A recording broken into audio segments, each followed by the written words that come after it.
Nosotros vivimos dentro de la biodiversidad, comemos biodiversidad, respiramos biodiversidad e inclusive vestimos biodiversidad. En ese sentido, esa mancuerna entre cultura y natura, pues es indisoluble, ¿no? Estamos nuevamente acá, es el último jueves de cada mes. El último jueves de cada mes tenemos estas charlas que muestran el quehacer de ciudadanos de Europa y ciudadanos de América. Compartimos ese quehacer. La otra parte de estas charlas son, como ustedes ya lo saben, son los sábados a las 12 del mediodía. Perfecto. Hoy estamos de verdad, muy contentos de tener con nosotros al postdoctor Daniel Hernández Ramírez. Ya verán ustedes qué conversación más sabrosa, va a ser un deleite de conversación. El postdoctor Daniel Hernández nos va a platicar de la importancia de la socialización de temas de biodiversidad. Ya verán. El postdoctor Daniel, él es licenciado en Ciencias Biológicas por la Universidad de Guadalajara. Eh, Cursó maestría en Desarrollo Rural Regional en la Universidad Autónoma de Chapingo, en Campus Zacatecas. El postdoctor Daniel hizo el doctorado en Ciencias Biológicas orientado al manejo de recursos naturales en la Universidad Autónoma de Nuevo León. Y el postdoctorado lo cursó en la Universidad Internacional Ignacio Castro Pérez, acá en Zacatecas. Él es productor, es un tremendo productor de artículos científicos, uh, sacados aventados a la luz por medios, revistas nacionales e internacionales. El postdoctor Daniel, él es responsable del proyecto de apoyo a la gestión del patrimonio natural y mixto en la subregión de México, América Central y el Caribe en el Instituto Regional del Patrimonio Mundial en Zacatecas bajo los auspicios de UNESCO. Y como si fuera poco, todo el trabajo que hace, es docente investigador en la Universidad Internacional Ignacio Castro Pérez, UNICAP, una universidad de posgrados, de la cual estamos orgullosos, me siento sumamente orgulloso de estar ahí. Sin más, los voy a dejar con el postdoctor Daniel, pero antes quiero compartir el cómo nos conocimos. Por azares de la vida llegué a ese centro UNESCO y recuerdo muy bien, llegué ahí de encargado hace algún tiempo y por azares de la vida unas personas, unos habitantes de una región de Fresnillo, de acá en Zacatecas, México, a la salida de Fresnillo, llegaron para solicitar apoyo. Traía un proyecto de un parque de piedras, un bosque de piedras. Ese era el proyecto. Y la verdad, quedé sorprendido el análisis del doctor Daniel, aquella vez que fuimos a ver ese parque con la idea de ayudarles a estas personas. Si bien no era uno de las líneas, o no es una de las líneas de acción de este centro, creo firmemente que el funcionario está para eso. El funcionario está para ayudar. El funcionario está para tender puentes, para tender manos. Y con toda la voluntad del mundo fuimos a ver ese bosque de piedras.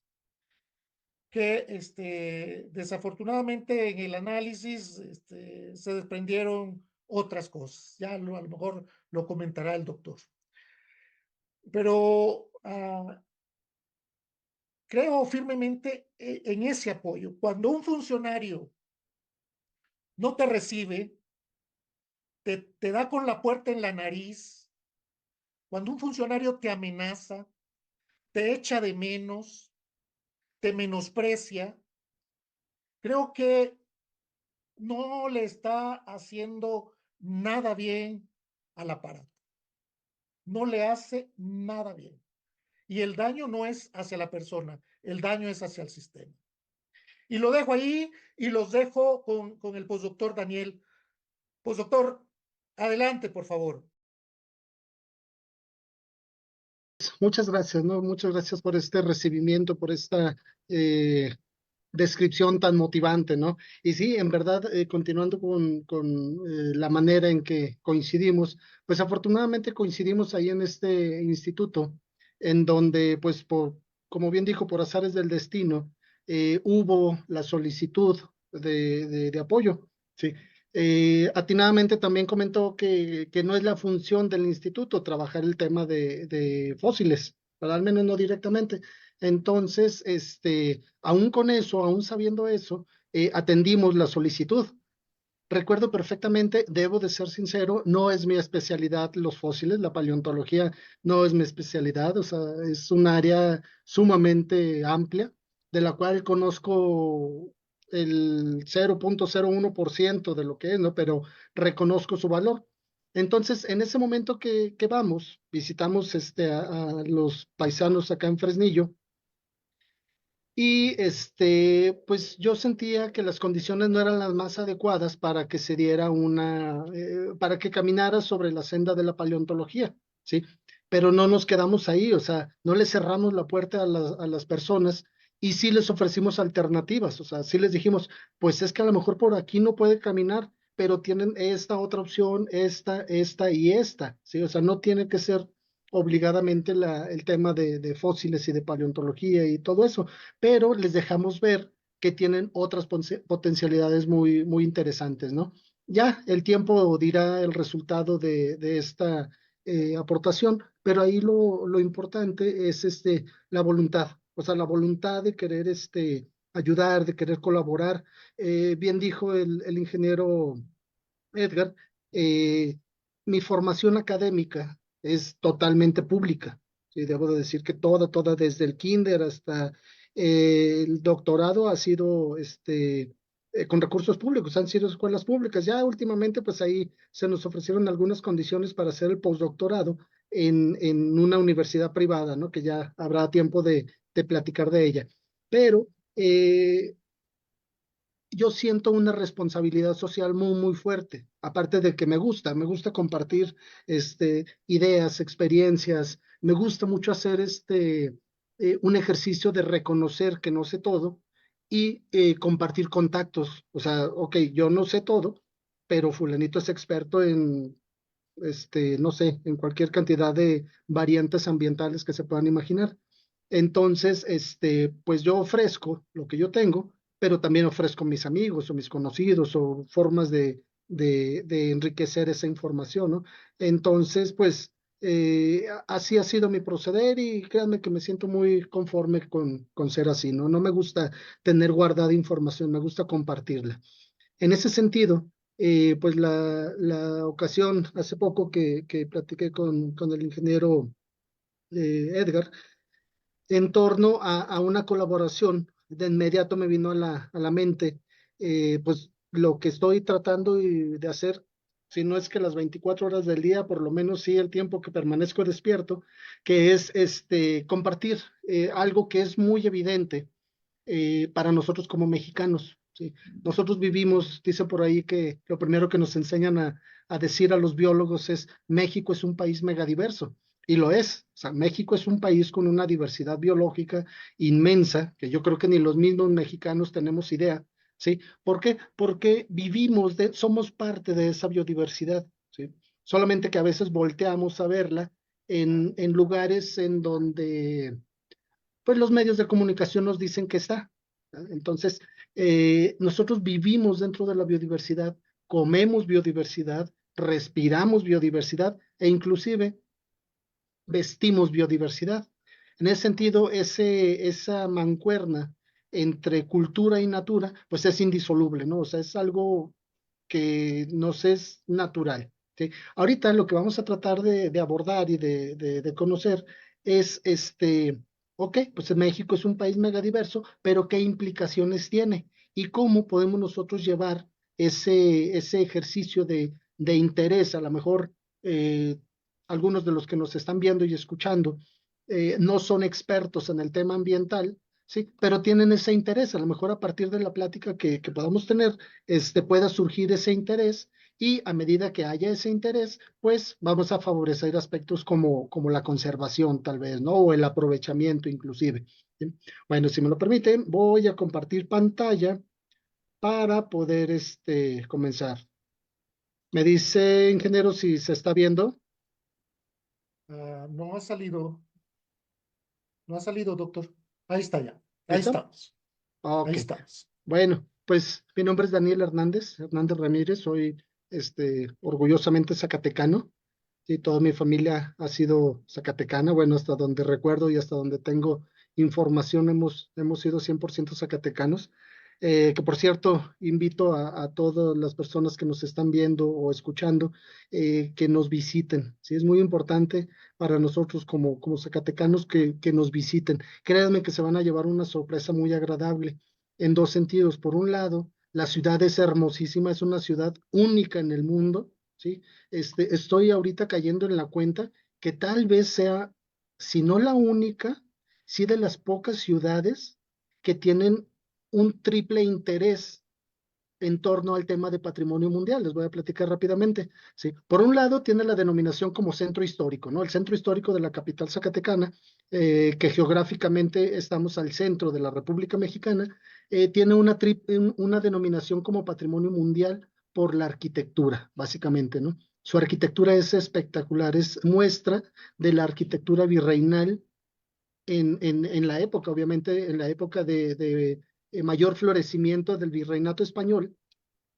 La arquitectura del centro histórico es sumamente bonita y muy bien conservada, ¿sí? Entonces, ese es un aspecto. El segundo aspecto, que también tiene un valor muy interesante en torno al tema de patrimonio mundial cultural, es que es parte importante y fundamental de un itinerario cultural del Camino Real de Tierra Adentro, ¿sí?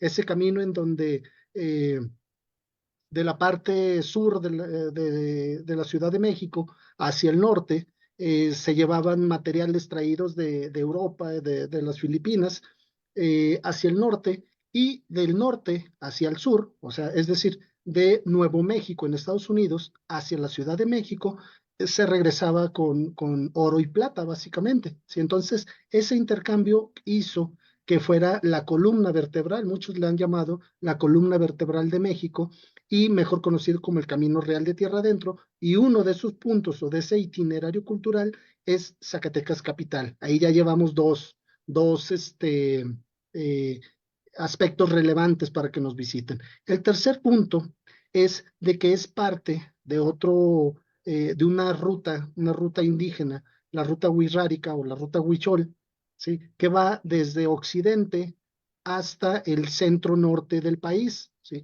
Esta ruta atraviesa cuatro estados, si no me equivoco, que es el estado de Nayarit, el estado de Jalisco, el estado de Zacatecas y termina en el estado de San Luis Potosí. Entonces, esos tres aspectos juntos hacen que Zacatecas Capital sea uno de los lugares más bonitos del mundo. Yo me atrevo a decir que es un lugar sumamente espectacular, digno de reconocerse a nivel mundial por esas tres distinciones que tiene, ¿no? El camino, debo de decir que el camino Wixárika o el camino Huichol no está reconocido como parte de Patrimonio Mundial Cultural. Está en una categoría también reconocida por UNESCO que se llama la lista indicativa. ¿Sí? Esta lista indicativa tiene todo el potencial y todas las características para que sea reconocida como Patrimonio Mundial, pero está en la antesala de que se apruebe, ¿sí? Adelante de ella, pues hay cientos de sitios, entonces hay que esperar, pero el potencial lo tiene, ¿verdad? Bueno, eso por un lado. Y ahora entrando un poco al tema que nos tiene aquí, que es el tema de socializar estos temas de biodiversidad, ¿sí? Si me lo permiten, mejor dicho, si la computadora me lo permite, voy a avanzar para comenzar a ver lo que les tengo preparado. Sí. Vamos a dedicar todo nuestro tiempo, nuestro esfuerzo, nuestro recurso a cuidar glumósferos. No sé si los hayan escuchado. Yo pienso que no. Es una palabra que la verdad no sé de dónde se origina, no sé qué son. Es más, no sé si existan para empezar. ¿Sí? En ese sentido, pues tenemos ahí un bicho, ¿no? Que posiblemente sea un glumósfero, no lo sé. ¿Qué vamos a hacer con él? Bueno, lo primero que viene a nuestra mente, ¿no? ¿Dónde habitan? ¿Son plantas o son animales? ¿Serán peligrosos? ¿Para quiénes? ¿Para nosotros, para los humanos o para un ser vivo ajeno al ser humano? ¿Qué función desempeñan? O sea, ¿por qué existen? ¿Por qué han llegado a cruzarse evolutivamente con el ser humano? ¿Sí? ¿Cuál es su posición en la red trófica? O sea, ¿qué come o quién se lo come? ¿Sí? ¿Será parte de un proceso, de un ciclo, de un estado? No sé, son una cantidad impresionante de preguntas que podemos hacer en torno a los glumósferos, ¿sí? En este sentido, sí, vamos nosotros con esta presentación a tratar de describir dos conceptos que posiblemente pues no nos sean muy afines si no estamos dentro del tema ambiental, que por un lado es la conectividad ecológica y por la otra los corredores bioculturales. Sí, vamos a utilizar este mentado eh, glumósfero para poder describir tres conceptos, perdón. El primero de ellos, que omití mencionarlo, es conocer el tema de los servicios ambientales o los servicios ecosistémicos, a la par de la conectividad ecológica, y un tercer elemento que serían los corredores bioculturales. ¿Sí?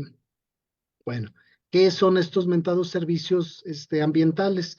Debo de hacer énfasis que cuando hablamos de servicios ecosistémicos o servicios ambientales, no estoy refiriéndome a para qué nos sirve a nosotros como humanos, ¿sí? Al hablar de servicios ecosistémicos, estamos hablando de seres vivos en general. O sea, ¿por qué existen, no sé, las aves, por ejemplo, ¿no? Y ahí ya se empiezan a describir eh, eh, por cuál es su función ambiental, ¿sí? Independientemente de que si nos los comemos como humanos, si nos los consumimos o nos los cobijamos o hacemos una almohada con sus plumas, etcétera, etcétera, ¿no? Entonces, el concepto de servicio ambiental va más allá de los humanos, quiere decir, ¿cuál es su función en el ambiente? ¿Sí? Debemos también de entender que los ecosistemas sustentan todas las manifestaciones de vida, incluyendo los humanos. Ese es un gran problema que hemos tenido como seres humanos, que nos hemos desprendido del sistema natural, ¿sí? No sé si en alguna ocasión se han preguntado, bueno, ¿y ambientalmente o en los ecosistemas ¿para qué sirven los humanos? O sea, ¿por qué existimos en estos sistemas naturales? ¿Sí? La respuesta está muy cercana a un tema filosófico inclusive, ¿sí? ¿Por qué? Porque los humanos hemos perdido la funcionalidad ambiental. ¿Qué quiere decir? Que a los ecosistemas naturales ya no le hacemos falta. O sea, hemos entrado en una divergencia evolutiva en donde los seres humanos agarramos para un lado y los ecosistemas para el otro.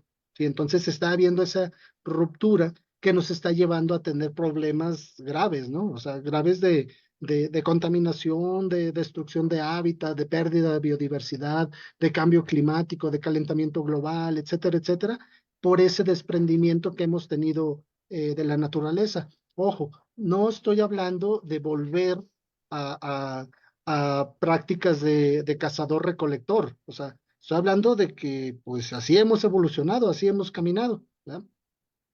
Bueno, estos ecosistemas, a grosso modo, ¿de qué nos sirven o de qué están proporcionándonos ahora sí, este, pensando en que somos parte de un ecosistema? Bueno, pues nos dan alimentos, ¿sí? Estos ecosistemas nos está dando alimentos, nos está dando agua, nos está dando materia prima como la madera, está purificando aire, está formando suelo, está dando lugar a procesos de polinización y muchos otros sistemas que vamos a ver un poco más adelante, está dando pauta a ello.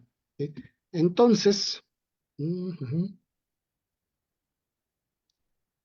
esta es una gráfica que a mí en lo personal me gusta mucho, ¿no? Estos son todos los servicios ambientales, los servicios ecosistémicos que se han descrito a la fecha. Si se fijan, son 4 grandes grupos. El primero de ellos se refiere al aprovisionamiento, que ahorita lo vamos a ver detenidamente. Dentro del aprovisionamiento podemos hacer este concepto con alimentos, ¿sí? Para poderlo entender, nosotros comemos naturaleza, comemos biodiversidad. El segundo grupo es el que denominan de regulación, ¿sí? Lo que mencionaba hace un rato, ¿no? Lo de regulación de calidad del aire, la regulación del clima y algunos otros que vamos a ver, ¿sí? Un tercer grupo o un tercer grupo de estos servicios ecosistémicos, perdón, es el que se refiere al sostenimiento. ¿Qué vamos a encontrar aquí? Pues ciclos naturales o procesos complejos, muy, muy complejos, como es la fotosíntesis, ¿sí? Aquí nuevamente caemos en la cuenta de que estos servicios ecosistémicos no son exclusivos del ser humano o no son servicios para el ser humano. O sea, ¿de qué nos sirve así de forma directa el conocer procesos de fotosíntesis o el que se lleven a cabo procesos de fotosíntesis, con el entendido de que obviamente los humanos no llevamos a cabo la fotosíntesis, pero sí nos alimentamos de plantas que llevan a cabo este proceso. Entonces, ahí como que se van encadenando algunas cosas. Y un cuarto grupo, muy, muy importante y que de repente olvidamos, es un servicio ecosistémico denominado como cultural. Ahorita vamos a ver algunos ejemplos de ellos, pero estos son los cuatro grandes grupos.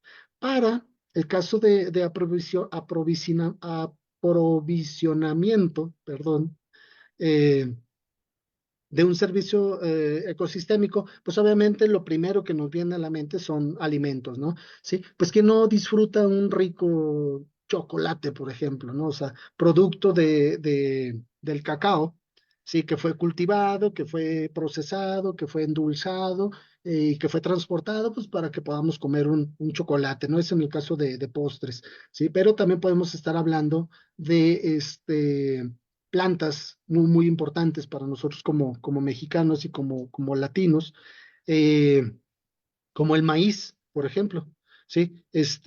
Como mexicanos comemos todos los días maíz, es indiscutible, ¿no? De una forma o de otra, comemos grandes cantidades de maíz. Y si a eso agregamos otras plantas que también son ampliamente consumidas en general en todo el territorio nacional, como la calabaza, como los chayotes, por ejemplo, como el frijol, no sé, el jitomate, por ejemplo, el tomatillo verde o tomate de hoja, eh, y una cantidad de plantas que tienen su centro de origen o su centro evolutivo de origen en México. ¿Sí? Entonces, ahí ya nosotros estamos vinculando esa riqueza natural con esa riqueza cultural, ¿sí? De la que somos parte los mexicanos por esa gran variedad de platillos y de comidas que consumimos día a día, ¿sí? Entonces, ahí ya hay una vinculación muy cercana en el tema de alimentos y biodiversidad.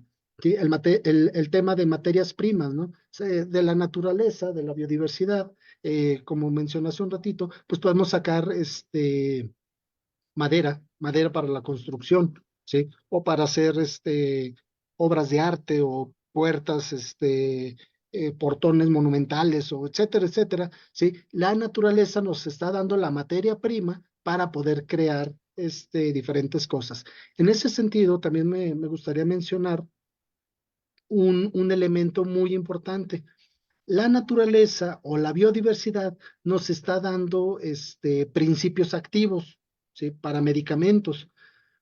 A la fecha, no sabemos si en algún lugar de este país tan diverso puede existir la cura a diferentes padecimientos que está azotando a la humanidad, ¿sí? Nuevos antibióticos, por ejemplo. Y el problema de los antibióticos a nivel mundial es un problema grave, delicado, ¿no? Que está empezando a tener efectos fuertes. Y con la pérdida de la biodiversidad, estamos también perdiendo la oportunidad de poder generar nuevos fármacos, ¿sí?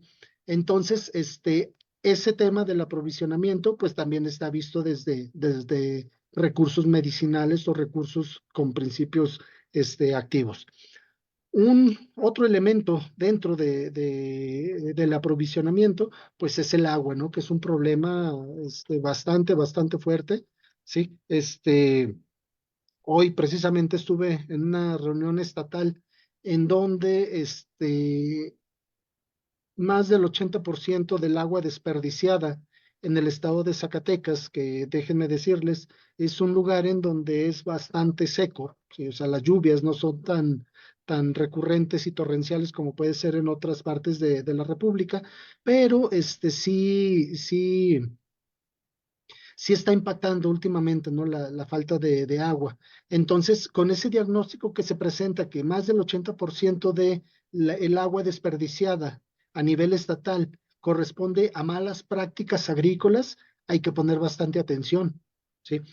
Otro 10% se le atribuye a las industrias. ¿Qué tipo de industrias? Pues aquí en Zacatecas las industrias más grandes son la industria minera y tal vez la industria para la fabricación de cerveza, no sé, ¿sí? Entonces, esas compañías están absorbiendo muchísima agua y el resto, el otro 10% que le estaba manejando, pues es atribuido a un mal manejo por parte de los desarrollos urbanos o las personas directamente. Entonces, pues ahí se está viendo ese tema del agua potable, ¿sí?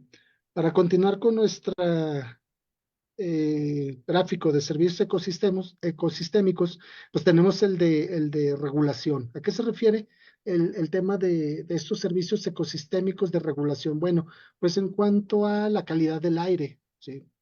Muchas ciudades de la República actualmente estamos padeciendo una ola de calor, ¿sí? Una ola de calor que no es otra cosa más que la falta de cubierta vegetal, ¿no? Sí, entonces, hemos deforestado, hemos abierto eh, zonas urbanas, zonas agrícolas, zonas ganaderas, hemos tumbado vegetación y ahí están las consecuencias, ¿no? O sea, los rayos del sol impactan con mayor intensidad, calientan el suelo, ¿sí? Creamos condiciones para que se dé un fenómeno llamado efecto invernadero y aquí están las consecuencias, ¿no? El calor está rebotando, está encerrado entre la superficie del sol, perdón, entre la superficie de la Tierra y una cubierta de contaminantes que no deja que se disipe ese calor, ¿sí? Entonces, pues las masas forestales pudieran estar regulando esa temperatura, ¿verdad? Igual la calidad del aire, pues muchas de estas cubiertas vegetales que les comento son fijadoras de contaminantes. ¿Qué quiere decir? Que absorben dióxido de carbono, ¿sí? Y lo fijan en el suelo, lo desechan y ahí lo guardan, si no anda flotando y no provoca esa fenómeno que les llaman efecto invernadero. ¿Sí? Entonces, ahí ya está habiendo ese servicio que estamos desaprovechándolo y que inclusive lo estamos destruyendo, ¿no? Los procesos de erosión, ¿no? La cubierta vegetal está evitando que sigan creciendo los procesos de erosión. Otro ejemplo de este servicio de regulación, pues es el agua, ¿no? Lo que hemos estado comentando, la purificación del agua y el que se lleve a cabo procesos naturales, pues están muy de la mano con estos servicios ecosistémicos, ¿sí? Le continuamos con la regulación, ¿sí? De plagas y de enfermedades. Pues no olvidamos, y yo creo que por un buen rato no lo vamos a olvidar, el tema que nos tuvo guardados ahí en casa en 2020, ¿no? Sí, que fue la pandemia y que nos mandaron a nuestras casas, pues tuvo mucho que ver con esta actitud que tenemos como seres humanos para con los servicios ecosistémicos o para con la biodiversidad en general. ¿Sí? Entramos a lugares que antes no habíamos explorado como seres humanos y nos topamos ahí con una caja de Pandora tal vez, ¿no? Entonces, pues ahí tenemos esa experiencia que debemos de aprender para no volverlo a repetir. Bueno, en cuanto a servicios, pues también de regulación, pues está el fenómeno ahora muy de moda de polinización, ¿no? Todo mundo queremos tener en nuestra casa un jardín para polinizadores y es válido, ¿no? Se vale favorecer este tipo de prácticas, a la par de conservar especies. ¿A qué me refiero con esto? La conservación no solamente debe de ir dirigida a conservar especies, debe de ir dirigida a conservar interacciones y una de estas interacciones es la polinización. Y entonces, a medida que nosotros conservamos estas interacciones, conservamos especies. Y entonces, es enfoque de conservación un tanto distinto porque siempre nos han enseñado a conservar especies, o sea, conserva el jaguar, conserva el águila real, conserva el tapir, conserva mariposa monarca, conserva ballena. Ok, sí, es válido y muy importante, pero también hay que tomar en cuenta que esos organismos, ¿sí? Están interactuando, no están flotando en el aire en medio de la nada, o sea, están interactuando y hay que cuidar esas interacciones. En la medida que las cuidemos, los vamos a estar conservando. Pero bueno, ese es otro boleto. ¿Qué más? Están regulando eventos extremos. ¿Sí? Hace, ¿qué será? Ay, no me acuerdo. Estaba anunciado para acá, para el Pacífico mexicano, un ciclón muy fuerte que veían que al impactar en tierra iba a causar súper destrozos y que iba a hacer muchísimos daños, algo como lo que pasó en Acapulco recientemente, ¿sí? Pero aquí en este caso, comparándolo con Acapulco, la gran diferencia es de que el lugar por donde entró el huracán, no recuerdo el nombre, pero estaba pegando más hacia el lado de Jalisco, ¿sí? La gran diferencia en comparación con el que pegó el año pasado, creo, en Acapulco, es de que Acapulco no tiene vegetación y este otro lugar en Jalisco, por donde entró el huracán que les comento, ahí sí hay vegetación o hay un poco más de vegetación. ¿Qué sucedió? Pues conforme iba avanzando el huracán iba aminorando su fuerza por la cubierta vegetal que estaba presente, ¿no? O sea, la Sierra Madre Occidental, que es una cadena montañosa, una de las tres cadenas montañosas más grandes y más importantes de México, la detuvo, o detuvo este huracán, mejor dicho. Sí, entonces ahí el fenómeno de moderar la intensidad de un huracán, pues se tuvo una expresión bastante evidente. ¿Sí? ¿Qué más? A ver, vamos a ver qué más podemos encontrar en cuanto a sostenimiento. Fíjense, algo que es muy importante y que se nos olvida como conservacionistas es el tema del suelo. ¿Sí? Un suelo sano, un suelo nutrido, un suelo fértil, ¿sí? Da lugar a diferentes procesos. ¿Sí? Un suelo contaminado, degradado, deslavado, pues dañado en general, difícilmente va a poder sostener un ecosistema. ¿Sí? Entonces, se nos olvida que la base de toda conservación está en el suelo. ¿Sí? Ahí es una invitación a los compañeros que llevan a cabo conservación de recursos naturales o de riqueza natural a que volteemos a ver el suelo. ¿Sí? Ese es un elemento de suma importancia en todos los ecosistemas. Otro fenómeno que ya habíamos comentado hace un ratito es el fenómeno de la fotosíntesis. ¿Sí? Podemos pensar, bueno, pues ¿y a mí qué es la fotosíntesis? Pues yo ni hago fotosíntesis, pues no, a lo mejor no hacemos los seres humanos, pero lo que nos comemos sí lleva a cabo fotosíntesis. Todas las frutas se desprenden de una planta que si llegaron a madurar esos frutos que después nos comemos, pues en algún momento tuvieron que recurrir a la producción de energía a partir de fotosíntesis. ¿Sí? El cuarto elemento, ¿no? Este elemento que había comentado hace un ratito, que de repente también se nos olvida, que los servicios ecosistémicos también giran en torno a el tema cultural, ¿sí? Eh, como parte de un país megadiverso, ¿sí? México o los mexicanos tenemos muy cercano el tema de la biodiversidad, ¿sí? Un ejemplo pudiera ser nuestra bandera, ¿sí? Nuestro símbolo nacional. Si nuestra bandera está llena o está completamente hecha de elementos de biodiversidad. Tiene un águila, ¿sí? Que está devorando una serpiente. Ahí son tres elementos, pero ustedes van a decir, bueno, pues son la serpiente y el águila, ¿no? En realidad son tres elementos muy importantes que el tercer elemento viene siendo el que se la esté devorando, lo que comentábamos hace un ratito de las interacciones, ¿sí? Ahí son tres elementos muy importantes. El hecho de que la esté consumiendo y el águila y su presa, que viene siendo la serpiente. Un cuarto elemento que viene siendo el nopal, que representa toda la vegetación en el país. No es de que todo el país esté lleno de nopales, sí hay muchísimos, pero es el representante, ¿no? Por ahí también manejan las hojas de encino, también ahí están representadas, cuerpos de agua, ¿sí?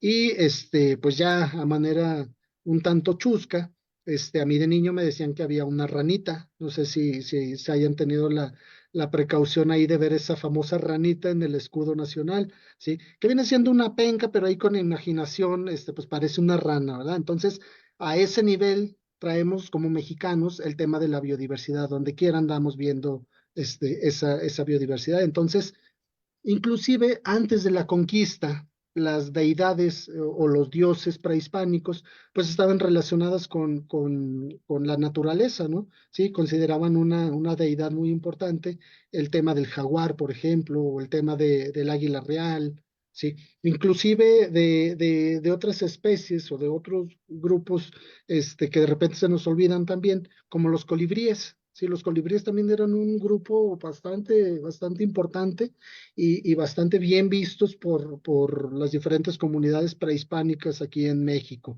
¿sí? Otro que a mí en lo personal me gusta mucho, pues es el tema de los murciélagos, que de repente hay esa occidentalización o esa influencia cultural europea nos han hecho temerle posiblemente, a partir de novelas como Drácula, ¿no? Si nos han hecho pensar que los murciélagos son vampiros sanguinarios que están buscando matarnos y no sé, un montón de cosas, ¿no? Pero pues no, o sea, cumplen una función ambiental y ellos allá y nosotros acá y todo bien, ¿no? Entonces, las culturas prehispánicas los tenían muy bien visualizados, ¿sí? Al nivel de considerarlos una deidad o un dios, ¿sí? Otra cosa en el tema cultural, un paisaje, ¿sí? Difícilmente uno como persona se resiste a admirar un paisaje, ¿sí? Un paisaje marino, un paisaje forestal o un paisaje en el desierto, ¿sí? Esos paisajes nos están ofreciendo una serie de valores estéticos que también es parte de estos servicios ecosistémicos. Asimismo, también estos servicios ecosistémicos pueden girar en torno a ecoturismo, ¿sí? Está muy de moda el hecho de ir, pagar por hospedarse o por quedarse a vivir, por vivir la experiencia. A mí me llamó mucho la atención hace algunos años que comunidades en Nueva Zelanda rentaban sus chozas o sus casas para que turistas o ecoturistas fueran a gozar la experiencia de criar borregas, ¿sí? Así, ir a criar borregas, o sea, comen lo que comen los pastores, duermen en donde duermen los pastores, ¿sí?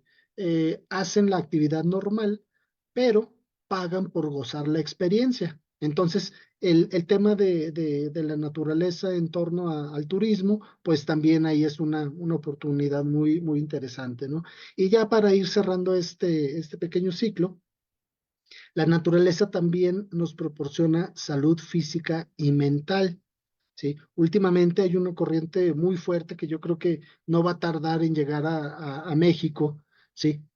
O si no es que ya existe, que es el tema de los baños de bosque, ¿sí? Que no son otra cosa más que pasar momentos de relajación, de concentración, de meditación en los bosques o cerca de donde hay vegetación, ¿sí? Para poder lograr un acercamiento con esta vegetación, etcétera, etcétera. Y muchos están convencidos de que te cura, ¿sí? No lo sé, tal vez pueda ser una opción y posiblemente en algunos años sea alguna panacea, ¿no? En este sentido, ¿sí? Vamos a continuar. Ok.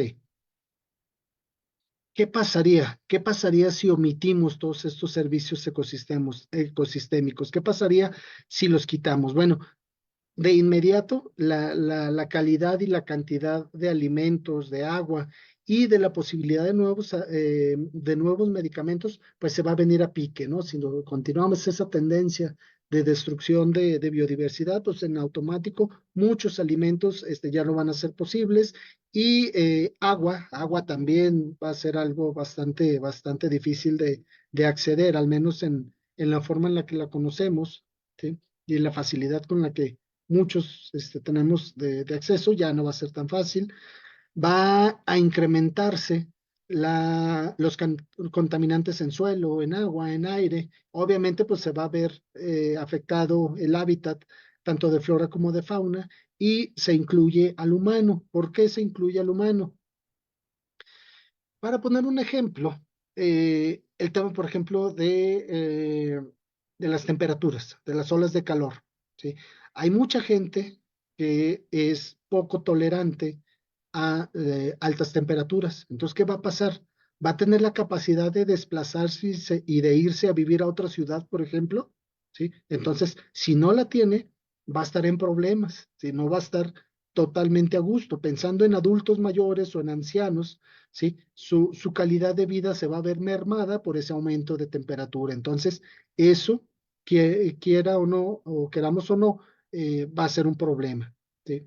Pues todo lo que implica la ruptura de ciclos naturales y algo que pudiera parecer un tanto romántico, se le puede decir, es que al omitir estos servicios ecosistémicos, vamos a estar eliminando la oportunidad de vincularnos los seres humanos con la naturaleza. Entonces va a haber una ruptura con todo lo que implica, pero además vamos a estar perdiendo esa oportunidad.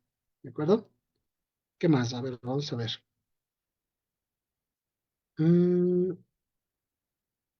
¿qué pudiéramos ver en estas cuatro imágenes, ¿no? O sea, evidentemente son sistemas naturales alterados, ¿sí? Pero, ¿qué tienen en común? En común, lo que estamos observando es que están fragmentados, hay caminos de por medio, y hay veredas o caminos un poco más anchos, más grandes, más rodados, ¿sí? Que están provocando un fraccionar, o sea, estamos rompiendo la continuidad de bosques y de selvas, ¿sí? En este sentido, lo que también podemos estar viendo, déjenme despejar un poquito aquí, es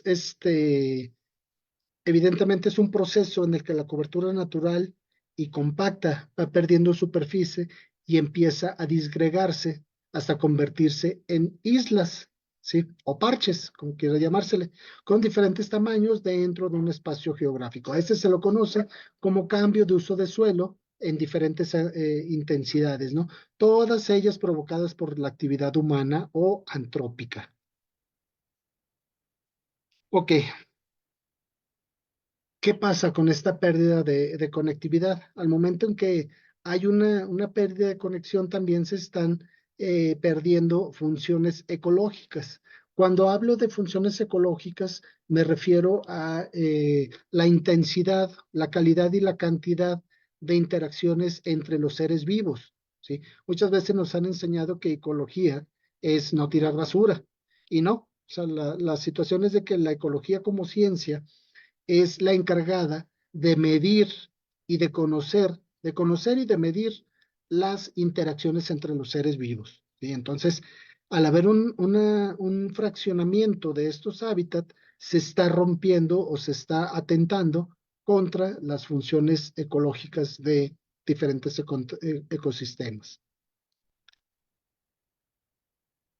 Bueno, con todo esto que hemos estado platicando, ya tenemos el qué. Sí, ahora vamos a el qué y el por qué. Ahora vamos a buscar el cómo conservar, cómo aprovechar, cómo entrarle a este tema de los servicios ecosistémicos. ¿Sí? Esto es un esquema de lo que representa realmente el desarrollo sustentable o sostenible, como queramos llamarle. Muchas veces me ha preguntado que qué diferencia hay entre sostenible y sustentable, y pues yo les digo que es solamente el nombre con el que se le llama a una idea que se tiene de desarrollo, ¿no?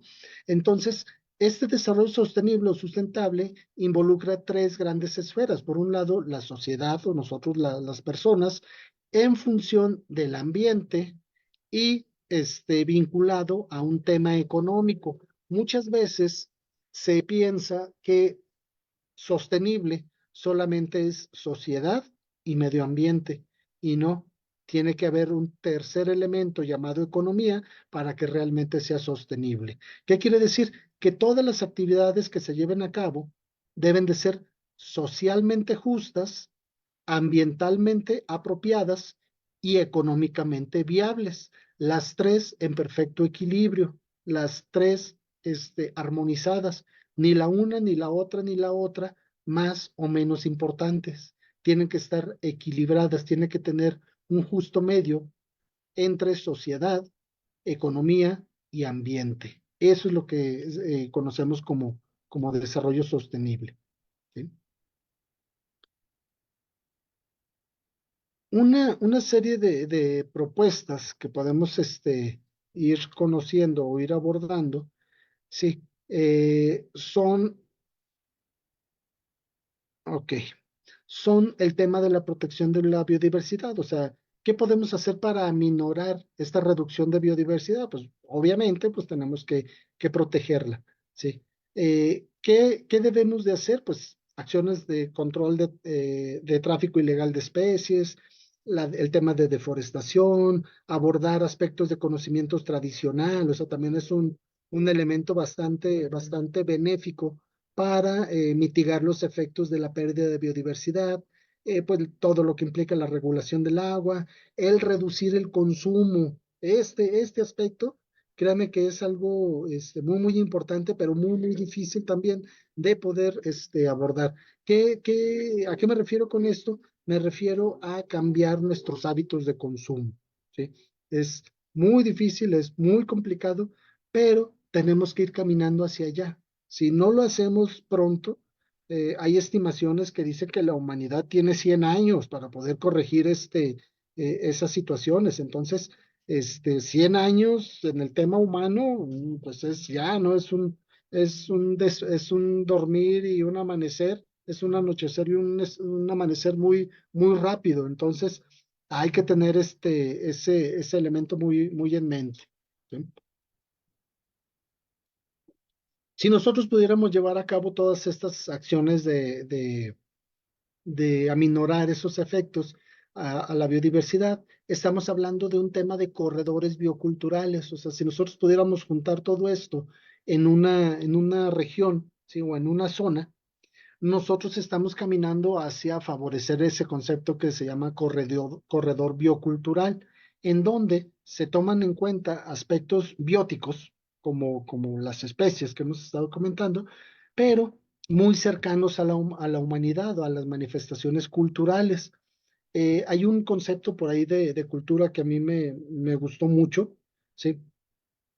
No recuerdo el autor, pero seguramente quien lo escuche y esté inmerso en el tema cultural lo va a identificar. Menciona que cultura es todo aquello que se transmite por organismos vivos eh, por vía no genética. ¿Qué quiere decir? Que todo aquello que los seres humanos hacemos y se puede replicar, eso pudiera ser un elemento cultural, ¿sí?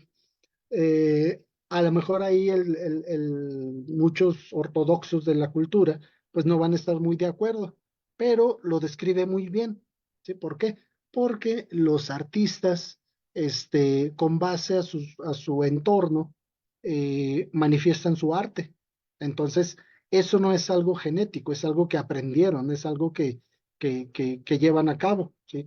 Y además, otro aspecto que me gusta de este concepto es de que involucra más allá de cuestiones solo artísticas, o sea, toda la manifestación humana, y tal vez no solamente la humana, eh, puede llamarse cultura. Y entonces abre un panorama de oportunidad bastante grande. Si a ese panorama cultural le agregamos otro panorama igual de complejo, igual de grande, que es el panorama biótico, pues las cosas ahí se complican, pero a la vez encuentra uno sentido y explicación a muchas cosas. Entonces, el tema de los corredores bioculturales, pues, se realza, ¿verdad? Eh, pero en realidad, ¿qué son estos corredores bioculturales? Bueno, como hemos estado mencionando, pues favorecen la conectividad o el flujo de materia y de energía entre diferentes espacios, ¿sí? Para la preservación de ecosistemas y con un aspecto muy importante que favorecen el conocimiento y las prácticas tradicionales de manejo y uso de la biodiversidad. Eso es lo que pudiéramos entender como corredor biocultural. ¿Sí? ¿Cómo funcionan? Bueno, pues estos protegen y conservan ecosistemas prioritarios a la par de su biodiversidad y fortalecen mecanismos de gobernanza. Entonces, los habitantes o la gente que vive en torno a estos sitios naturales, pues tienen una participación muy relevante, ¿no? Muy destacada y son ellos mismos los que favorecen esta conservación. ¿Sí? Pues algo muy importante es esto de favorecer las prácticas tradicionales para considerarse como un aspecto eh, biocultural, tiene que llevar de la mano las prácticas tradicionales. O sea, si no tomamos en cuenta ese saber o ese conocimiento tradicional, pues puede ser cualquier cosa menos bioculturalidad. ¿Sí? Ok. ¿Qué es lo que busca estos corredores bioculturales? Lo que busca es la generación de capacidades, o sea, a final de cuentas, nosotros como agentes externos, tal vez, a ese desarrollo comunitario, lo que se busca es que en el momento que nos retiremos de ahí, la gente continúe con esa actividad, que no sea necesario que un agente externo les esté diciendo qué hacer. O sea, la labor de ese agente es motivarlos para que ellos de alguna forma o de otra sean sus propios gestores. ¿Sí? Entonces, eso también es un elemento muy importante del tema biocultural. Además de mantener, bueno, no además, sino con esta actividad se está manteniendo y fortaleciendo una identidad cultural regional. Sí, eso es algo que se está perdiendo actualmente. La identidad es un fenómeno, la falta de identidad es un fenómeno que está llevando a tener problemas como la migración, por ejemplo, ¿no? O en casos más graves, por la negación de esos orígenes. Entonces, con todos estos esquemas bioculturales, pues estaríamos fortaleciendo y manteniendo este fenómeno de identidad cultural y regional.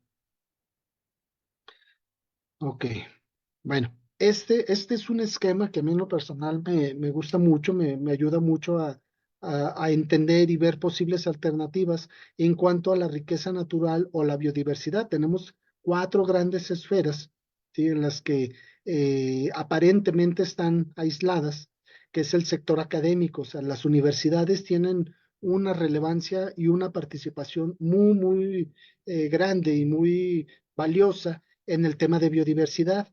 Otro grupo también muy involucrado y muy cercano al tema de biodiversidad, pues es el sector gubernamental en sus diferentes niveles, ¿no? Ya sea federal, estatal o municipal o inclusive local, pues están teniendo injerencia con este tema de la biodiversidad. Un tercer elemento, pues es la gente, o somos la gente en general, pues estamos muy cercanamente relacionados con la biodiversidad o con la riqueza natural. Y un cuarto elemento que muchas veces se nos olvida también es el sector empresarial. O sea, los empresarios también están ahí vinculados. ¿Qué pasa? ¿Qué está pasando en este esquema? Dentro de todos los problemas y dentro de todas las situaciones que se dan en todo este mundo de académicos, de gobernantes, de sociedad, de empresas, todo, uno de los problemas más graves que yo he podido detectar es la falta de comunicación. No es de que no se hablen o de que los académicos no se hablen con el sector gubernamental o el social o el empresarial. Lo que pasa es de que hablan, no sé, distintos idiomas, ¿sí? Distintos, manejan diferentes tiempos, manejan diferentes intereses inclusive, y eso dificulta la comunicación. ¿Qué quiere decir? Que esos grandes artículos, esos grandes libros, esos grandes documentos, esas maravillosas ponencias que está dando el sector académico, se queda solamente entre ellos, entre el sector académico. Solamente ellos están utilizando para poder seguir produciendo sus artículos, sus libros, sus documentos, sus investigaciones, para aprobarlas, para refutarlas, etcétera, etcétera. Pero se quedan nada más ahí entre ellos. Difícilmente llega al sector gubernamental o con los tomadores de decisiones. Entonces, los tomadores de decisiones hacen su función de pues, encaminar las políticas a nivel nacional, estatal y municipal, pues en ocasiones a como puedan, ¿sí? O sea, están decidiendo a como por sentido común, ¿sí? Pero sin la cercanía ni la asesoría de estos académicos, ¿sí? ¿Qué pasa? La sociedad organizada no tiene cabida ni en la información, ni ser partícipe de la información, ni en la toma de decisiones, ¿sí? ¿Por qué? Porque hablan otro idioma, se comunican de otra forma. Entonces la sociedad organizada, las ONGs llamadas, se arrancan por su lado, o sea, sin conocer los temas académicos y sin conocer las políticas gubernamentales. Y no es su culpa, o sea, es que así se da, o sea, no es bueno ni malo, simplemente así se da, ¿sí?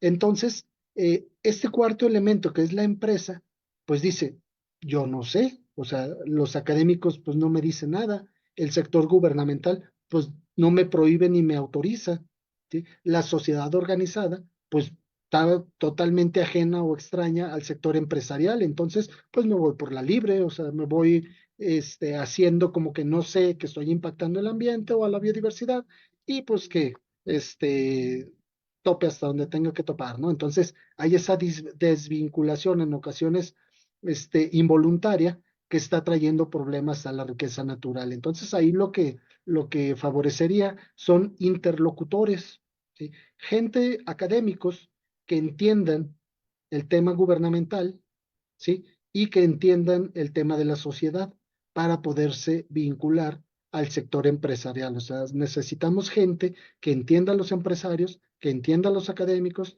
que entienda a los gubernamentales y que entienda a la gente que no está en ninguno de esos tres sectores, ¿sí? Entonces, esos interlocutores van a facilitar la toma de decisiones de los gobernantes, pero apoyados con conocimiento académico y avalados por la sociedad y tal vez financiados por el sector empresarial. Entonces, este es un esquema general como para poderle ir entrando a los temas de biodiversidad y riqueza natural. Ok, bueno, pues hay un proyecto, déjenme les platico aquí en la parte centro-occidente de México, en donde hay una propuesta llamada COBIOCOM, que son las siglas de Corredor Biocultural Centro-Occidente de México, que es un proyecto bastante interesante. Ya tenemos ahí trabajando cerca de, no sé, como 13 años más o menos, o un poco más tal vez, en torno a los temas bioculturales en la región occidente de México.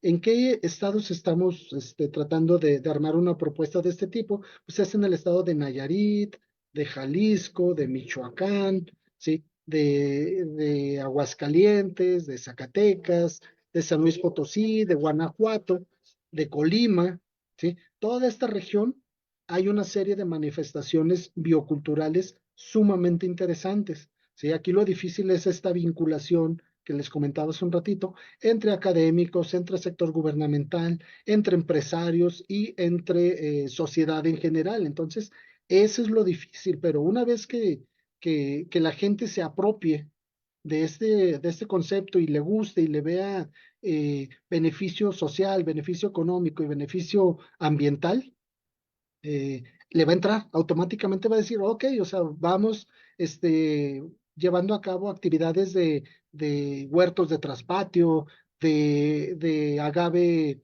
eh, ¿cómo se llama? Bat friendly, por ejemplo, o amigable con los murciélagos, o conservación o ecoturismo, ¿cómo le llaman? Ay, no recuerdo el nombre, pero hay un tipo de turismo que es enfocado a la observación de aves, ¿sí? Aves en general. Hay gente en todo el mundo que son observadores de aves y pagan por ir a ver un nido de águila real, ¿no? Obviamente, pues tiene que haber restricciones y ciertas épocas y comportamientos, vestimenta, equipo, etcétera, etcétera, para poder hacer un tipo de actividades con estas características, ¿no? Pues el jaguar es muy,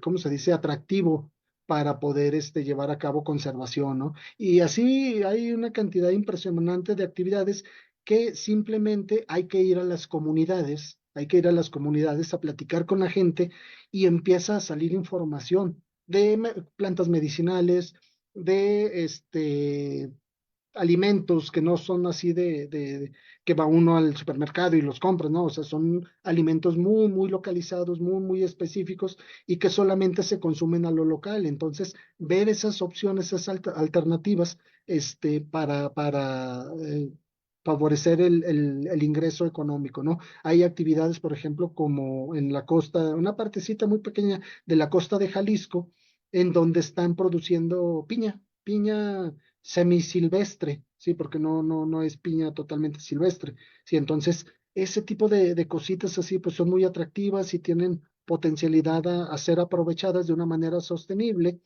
que es el esquema que les comentaba hace un ratito, en donde esa actividad de aprovechamiento de café o de piña o de coco o de un montón de cosas que podemos encontrar en toda esta región tan grande, sea socialmente justa. ¿Qué quiere decir? Que haya beneficio en la comunidad o en las comunidades, beneficio social, como la construcción de iglesias, de casas, de centros de reunión, de parques, etcétera, etcétera, caminos, ¿sí? Ese es el beneficio social, pero tiene que haber un beneficio económico de la venta o del aprovechamiento de ese recurso natural, tiene que haber un beneficio económico a la par de un beneficio ambiental. Si a lo mejor con el hecho de que reciban turistas para poder observar aves, pues una parte lo asignan a la conservación, ¿no? O a producir árboles, tal vez, ¿no?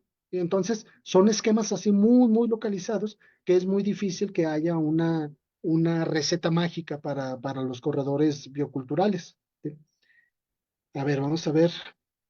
Bueno, finalmente, ya para terminar, ya para ir concluyendo presentación. Finalmente, si conocemos a los glumósferos, a estos bichos que les comenté al principio, que no sabíamos absolutamente nada, ¿sí? Se va a facilitar la conservación y el aprovechamiento. Dicho de otra manera, si nosotros conocemos esta riqueza natural o biodiversidad, vamos a poder estar en posibilidades de conservarla o aprovecharla. Si no la conocemos, pues no sabemos absolutamente nada. Ahí se desprende la importancia de socializar todos estos temas de biodiversidad. ¿Sí? Es importante que todos los investigadores, doctores, maestros, biólogos, etcétera, etcétera, toquemos tierra. ¿Qué quiere decir? Que muchos de nosotros con estos doctorados y con estos postdoctorados que tenemos, perdemos piso, ¿sí? Y nos vamos a un nivel muy alto cuando nuestro compromiso para con la sociedad debe de ser esos explicaciones súper complejas, súper avanzadas, difíciles de entender, lo llevemos a un plano terrenal, ¿no? Lo llevemos a que los niños, los jóvenes y el público en general pueda tener acceso.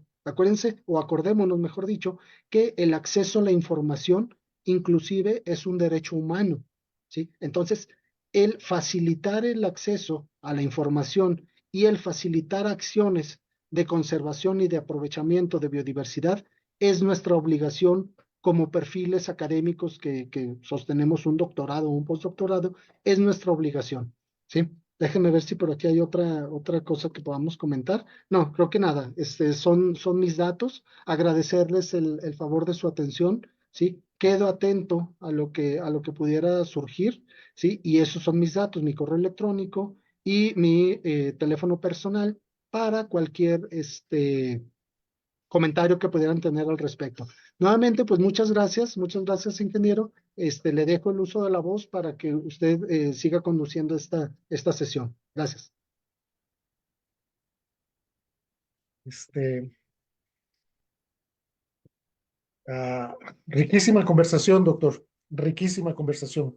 Te saludan Raquel González Blanco de Badajoz, España, te estaba viendo. Ah, qué El ingeniero interesante. Arturo Campos, la Muchas doctora gracias. Ana Lilia, Ah, compañera mire, compañera. la postdoctora Ana Lilia, compañera Sí, de UNICAP, la ingeniera Perla Martínez, gracias. Esmeralda Vanegas Ortiz, Gloria Núñez y Santori Grimaldi. Ah, excelente. Un saludo a todos y a todas. Azucena Lizárraga, también compañera de UNICAP. Ah, Excelente. Riquísima conversación. Yo tengo, antes de cerrar, tengo dos preguntas que he leído muy poco de ellos, lo confieso. Una de esos temas es estas granjas enormes de vacas, estos establos enormes de vacas. ¿Hacen daño esto, doctor, o es un puro mito de que no le está haciendo nada al medio ambiente? Eso es uno. Y el otro es, este, híjole, me voy a meter en temas de política, pero no lo voy a ver de esa manera, lo quiero ver de este lado de la ecología, de la naturaleza. La, la, la construcción de una obra como la que se hizo en el sur de la República, sí es representativo el daño, a tu punto de vista, doctor. Ok. Primero, ¿no? La pregunta relacionada con la producción ganadera. Sí. Es muy interesante pregunta, ¿no? Ahí hay muchas aristas, hay mucho que no sé, muchos investigadores que no han logrado ponerse de acuerdo. Por un lado están los que dicen que sí hay un efecto negativo, etcétera, etcétera. Y por el otro lado, gente que dice que no, y ambos tienen elementos, ¿sí? Yo pienso que obviamente tiene efectos, sí, que no los alcanzamos tal vez a visualizar todavía o a cuantificar de una manera muy detallada. ¿Por qué? Porque son recientes. O sea, el fenómeno de la producción de carne, ¿cuántos años tiene? O sea, 20, 30, 50, 100 años, no sé. Y si pensamos que 100 años en la historia de la edad de la Tierra, pues es nada, o sea, es un microsegundo. ¿Sí? Entonces, no sabemos las consecuencias de la producción excesiva de metano. Metano es el gas Metano, sí, ese es metano, en realidad sí, el tema, ¿no? exacto, la producción de gas metano, no sabemos, o sea, no sabemos el impacto y si realmente está al nivel que se maneja. Hay muchas evidencias que sí lo ponen a uno a pensar, hay otras que dicen que no, o sea, se basan en que el metano siempre ha existido, etcétera, etcétera. Pero sí está delicado. Ahí lo que a mí me gustaría resaltar es de que si existen esas granjas, es porque los humanos no las estamos comiendo. Quiere decir que hay una demanda de carne, ¿sí?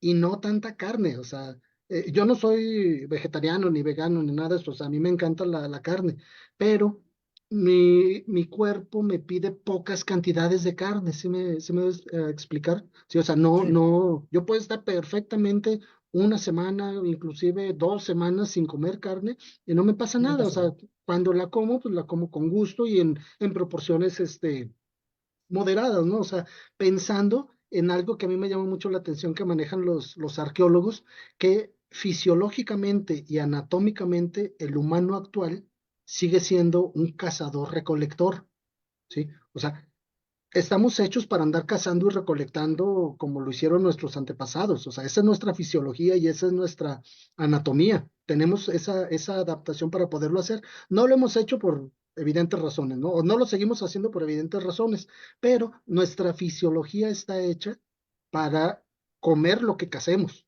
¿sí? Entonces, en ese sentido, ¿cuánta carne pudiéramos cazar? O sea, con lo que hay alrededor, o sea, pues no sé, pienso yo en 300, 200 gramos a la semana de carne. No sé, estoy especulando, ¿no? ¿Qué quiere decir? Que no necesitamos grandes cantidades de carne. Entonces, ahí ya nos metemos con una cuestión de consumismo. O sea, comemos carne pues porque hay, y hay carne porque la consumimos. Ahí se vuelve un ciclo vicioso, ¿no? Un ciclo, pues sí, un ciclo vicioso.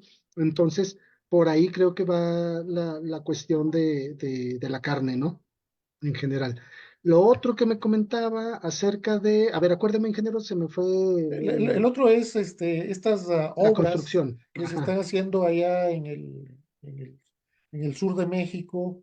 O sea, realmente están impactando al Para, ambiente.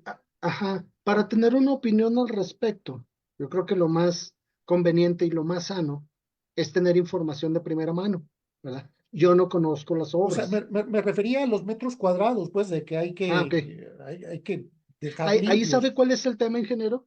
Eh, no tanto los metros que hayan deforestado, sino más bien el impacto de la obra. O sea, ahí más bien es en cuestiones cualitativas. ¿Qué va a pasar? Pues pasa una vía, no es solamente la vía, o sea, tienen que despejar un tramo más más amplio grande. alrededor de la vía, ¿sí? ¿Qué va a pasar con las especies que no pueden atravesar? ¿Sí? Habría que ver, es lo que le comentaba, habría que ver qué tipo de obra hicieron, o sea, hicieron estudios para poder ver los pasos de fauna, Los pasos, ¿no? ajá, hicieron pasos de fauna, ¿sí? Habría que contestarse. O sea, a Habría que ver, quiero ver, entender, no es tanto 7 millones de árboles que se acabaron. ujú. Bueno, sí implica, ¿no? A Sí, son final de cuentas. importantes, O sea, obviamente. le suma, este, 70 millones de árboles que ya no existen. A lo que logro entender es, hay otra parte más importante que es la vida silvestre, esos Ajá, pasos. O claro, sea, sí. A lo mejor lo pudiéramos entender, ¿sabe cómo, ingeniero? Más fácil, entendiéndolo desde el punto de vista o con herramientas de física, ¿sí? Estas selvas, ¿sí? Son un flujo de materia y de energía.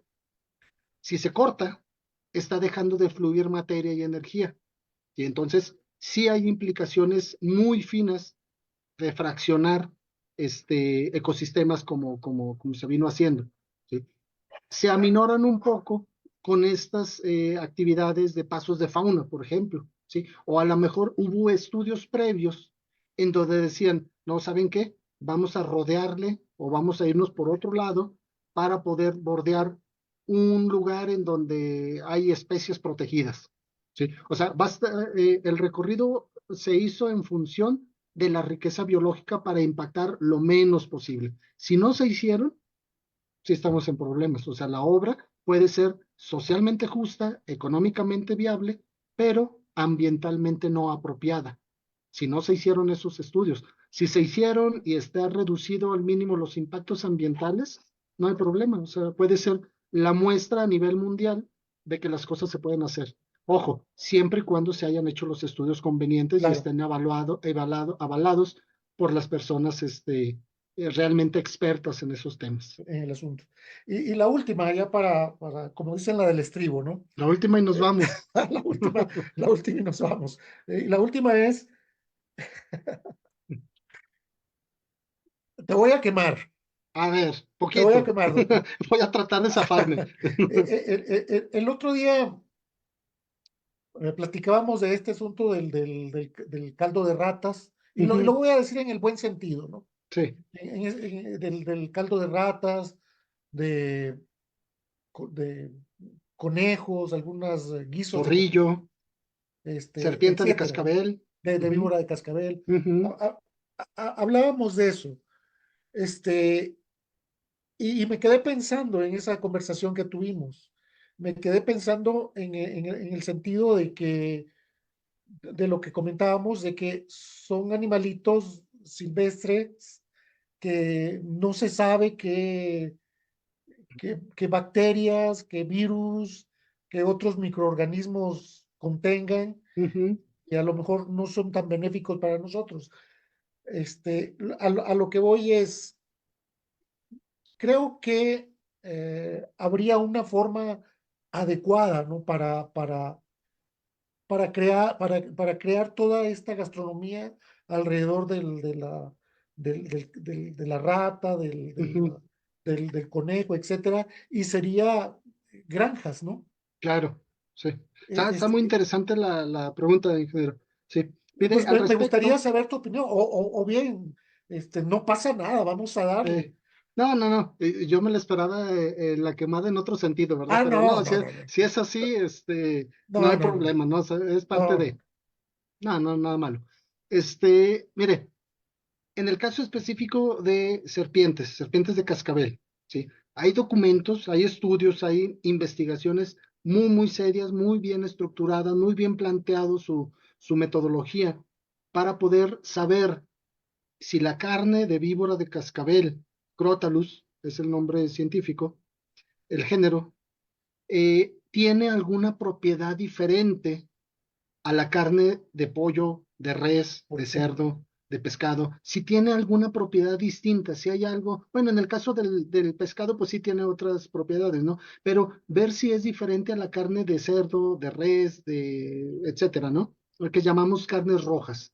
Se hizo ese estudio para saber si había características diferentes y no. O sea, en cuanto a proteínas, en cuanto a nutrientes, la carne de víbora de cascabel es la misma que la carne de cerdo, de res, de pollo, ¿sí? Es exactamente la misma, con la diferencia que las serpientes de cascabel ya tienen adaptaciones evolutivas a parásitos que sí puede contagiar al humano, ¿sí? O sea, no está comprobado que tengan propiedades curativas o diferentes eh, que las que tiene la carne común y corriente, ¿verdad? O la carne que consumimos en las carnicerías. No hay evidencias de que sea diferente, pero sí hay evidencias que puedan contener, como bien dijo usted, virus, bacterias, hongos u otros protozoarios u otros organismos, parásitos que pudieran enfermar a las personas o pudieran enfermarnos.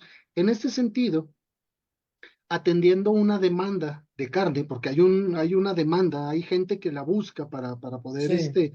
curar muchas enfermedades que como científicos, o como más allá de ser científicos, como humanos, como personas, no podemos negar que esas personas enfermas ponen su fe y sus ganas de seguir viviendo, ya sea de ellos o de un familiar, en comer ese tipo de carne, ¿sí? Entonces, hay esa demanda, hay esa creencia, hay esa necesidad y abre una oportunidad para que nosotros, como expertos, se supone, en el tema ambiental, ofrezcamos alternativas, ¿sí? Ahí vamos a cambiar de ejemplo. Nos vamos ahora con las ratas de campo.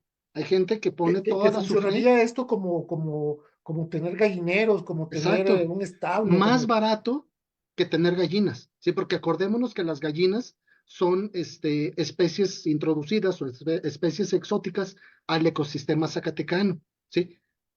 A las ratas de campo, el neotoma, no les llevan de comer al cerro, o sea, comen lo que hay por lo allá. que hay en el cerro. Exacto, o sea, y lo que hay pues son nopales, son raíces de diferentes plantas, hay insectos, inclusive se tiene documentado que comen lagartijas y cosas así pequeñitas, pero básicamente son raíces, frutos de nopal, tunas, etcétera, ¿no? Insectos y cosas así. Entonces, favorecer esquemas en donde esté una reproducción controlada que no ponga en riesgo las poblaciones silvestres bajo un esquema totalmente sostenible. Usted fíjese, ingeniero, habría un ingreso económico, ¿sí? Habría un beneficio social y habría un beneficio ambiental. Entonces, ese tipo de aprovechamientos son los que hay que favorecer, los que hay que buscar. ¿Cuál es la vocación natural de Zacatecas? Porque o sea, las ratas tienen su función en el cerro. Totalmente. O sea, Sí, las cascabel, los conejos, o sea, tienen su función en ese entorno ecológico. O sea, exacto. no es gratuito que estén ahí. Sí, exacto, así. Y es un terreno muy poco explorado ese, Sí, hombre, doctor. es bastante, bastante poco explorado y podemos llevar también o traer a colación el tema de las plantas medicinales, ¿sí? Entonces, ahí hay un potencial en la biodiversidad, no casarse con la idea romántica de conservar por conservar, eso ya quedó en el pasado. Ahorita ya debemos de ir pensando en esquemas de conservación a la par del aprovechamiento, ¿sí? Entonces, los biólogos o la gente que estamos metida en el tema ambiental, debemos de tener la apertura a este tipo de esquemas, ¿sí? De aprender del conocimiento tradicional, eso es súper fundamental. Si son líneas de conservación bastante importantes y bastante robustas y fuertes una vez que se abordan, porque surgen desde los habitantes, desde la gente, ¿sí? No llega el superdoctor a imponer sus ideas y a decir por aquí es esto y no me toquen a mis ratas o a mis serpientes de cascabel porque es mi tema de tesis y mi tema de investigación, no, o sea, hay un esquema que surge desde los habitantes, desde la gente que vive en torno a estos ecosistemas que contienen ratas, zorrillos, serpientes de cascabel y un montón de cosas, ¿sí? Surge esa idea y el investigador o el doctor o el postdoctor o este grupo de personas pudiera respaldarlas o apoyarlos, ¿sí? Por ahí va más o menos la cuestión. Sí, pero es interesante y muy poco, es un tema muy poco explotado, esto de granjas de serpientes, Sí, de ratas, de estos animalitos, ¿no? Es exacto. un tema muy explotado, perdón, no explotado y que puede dar buenos resultados, ¿no? En Exacto, las economías, en las locales. economías rurales y Sí, también sí, en sí, las sí. economías urbanas. Claro, sí, es una opción ahí que nos hace falta favorecer desde políticas nacionales, estatales y municipales para poder abrir este tipo de opciones, ¿sí? Conocer realmente la vocación de lugares como Zacatecas y como cualquier parte de la República Mexicana, que es parte de esta biodiversidad que hemos estado comentando, ¿sí? Y abre la posibilidad al aprovechamiento tanto de fauna como de flora. O sea, no Claro, solamente granjas de fauna, sino claro. también la reproducción de planta nativa. De plantas medicinales, decías, doctor, Plantas medicinales pudiera por ser una ejemplo, alternativa, ¿verdad? por ejemplo. No, Sí, pues riquísima conversación, doctor Daniel. No sé si tengas algo que se te haya quedado por ahí. Te rogaría que lo abordaras. Ahí tenemos otra conversación pendiente. Ya te comprometo desde ahorita. Podemos tocar estos temas, que para mí son sumamente interesantes, temas que tienen que ver con acercarse a recursos, las comunidades rurales, incluso las comunidades urbanas, que estamos haciendo muy poco, que estamos haciendo muy poco con las primarias, con las secundarias, estamos informando, estamos educando muy, muy, muy poco. Cuando estuve ahí en UNESCO, era uno de mis planes esta relación de las oficinas con el ciudadano de a pie, el que camina en las banquetas, el que va a los mercados. Y bueno, y creo que debe de ser una obligación de los funcionarios actuales. La educación debe ser una obligación, las primarias, las secundarias, acercarse a las comunidades rurales, hacer proyectos concretos, medibles y tangibles, y ya basta de tanto escritorio. Perfecto. sí, Algo más, sí, doctor? pues ¿Algo que se te haya quedado por ahí en el solamente tintero? reforzar un poco lo que está diciendo, que comulgo también con esa idea, ¿no? O sea, si hubiera la situación o el momento en donde estuviera en mis manos el poder decidir hacia dónde llevar recursos, sin duda sería la educación. O sea, no hay otra alternativa, ¿no? Este, a mí se me hace muy, muy triste, muy lamentable que hace 10, 15, 20, 30, 40, 50 años tuvimos la oportunidad de haber invertido en educación y ahorita ya estuviéramos viendo los resultados, Sí, ¿sí? Y no se hizo, ¿sí? Por una o por otra razón, no se hizo, ni se ha estado haciendo invertir en educación a todos sí, los niveles, o sea, formal e informal, ¿sí? Entonces, un sistema basado en educación que a lo mejor no va a lucir. Estamos pensando en modelos tal vez sexenales Y no, la sociedad No, trasciende sexenios, entonces hay que ir pensando en 20, en 30, en 40, 50 años, hacia dónde vamos a llevar las comunidades, hacia dónde vamos a llevar, en este caso específico, el estado de Zacatecas, as- hacia dónde va a caminar México, el país completo, ¿sí? Y así pudiéramos irnos sí, con más cuestiones, pero sí, seguramente la participación social, la educación, este ejercicio que estamos haciendo de socializar conceptos que de repente no son muy comunes y que de repente se nos van, es sumamente importante. Y si hubiera una varita mágica para poder resolver esos problemas, creo que se llama educación. sí, sí. Totalmente de acuerdo contigo. Doctor, pues muchísimas gracias. Un abrazo y estamos pendientes con otra conversación. En verdad, muchísimas gracias. Areli Pichardo de Nicaragua, te está viendo y manda Saludos, saludos, saludos. muchas gracias. Perfecto. Bueno, muchísimas gracias a todos y un abrazo donde quiera que estén. Doctor, muchísimas gracias. Hasta luego, gracias.